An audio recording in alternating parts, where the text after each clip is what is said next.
Па ўсёй краіне на дыялогавых пляцоўках праходзяць дыскусіі прадстаўнікоў грамадскіх арганізацый, дзяржаўных структур моладзі аб тым, што неабходна змяніць у асноўным законе Канстытуцыі, каб грамадзяне маглі больш поўна рэалізоўваць свае магчымасці ў грамадскім жыцці краіны. Такі фармат абмеркаванняў накіраваны ў першую чаргу на моладзь, якая ўжо праз даволі непрацяглы час будзе будаваць палітыку дзяржавы. Хотелось бы поговорить о молодежной политике. Поговорить о тех законах, которые сегодня работают в государстве, правильно не работают. Есть ли какие-то недостатки? В чем причина, может быть, невыполнения каких-то актов, нормативно-правовых документов? Ну и, конечно же, услышать мнение молодежи о тех событиях, которые сегодня происходят в стране. Канешне, у рэалізацыі маладзёжнай палітыкі вялікую ролю адыгрываюць і арганізацыі, якія менавіта і займаюцца ёй. Але ці заўсёды ў іх хапае ініцыятывы, крэатыўнасці і магчымасці, каб агучыць і данесці свае прапановы, добиться іх увасаблення ў жыццё.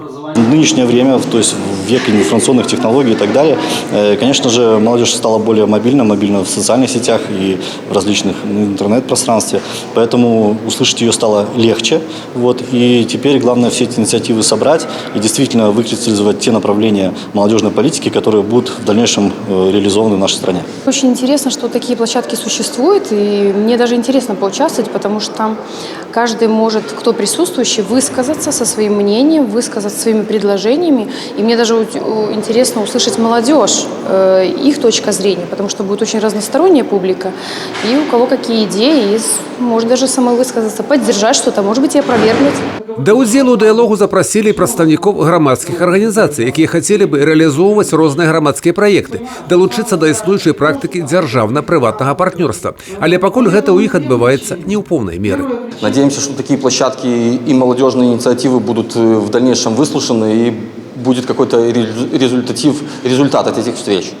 Так что надеемся, что и наши сегодняшние проблемы услышат, которые мы скажем, и с чем сталкиваются молодые энтузиасты, которые начинают просто свой путь в каком-то социальном предпринимательстве, либо еще в других направлениях, так как добиться желаемого результата зачастую оказывается практически невозможно. Мы надеемся, что эта ситуация будет меняться кардинально в нашей стране.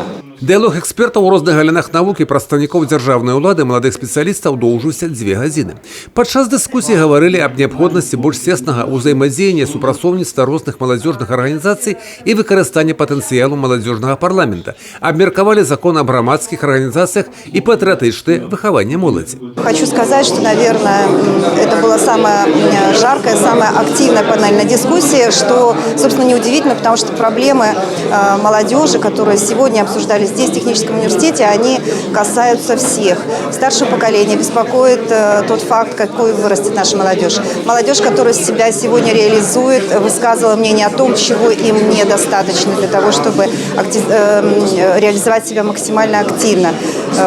Я очень рада, что эта площадка позволила высказаться представителям различных общественных организаций. Сегодня мы услышали голоса наших депутатов Палаты представителей, а они услышали мнение молодежи о том, что сегодня, возможно, необходимо поменять у нас в законодательстве для того, чтобы молодежь Брещины, молодежь Беларуси действительно использовала свой потенциал по тому назначению, которое необходимо, делала нашу страну более сильной, уверенной в себе и способной себя защитить. И сегодня мы как никогда видим, что пришло время, и такие предложения звучали в ходе обсуждения на панельной дискуссии. Необходимо строить диалог.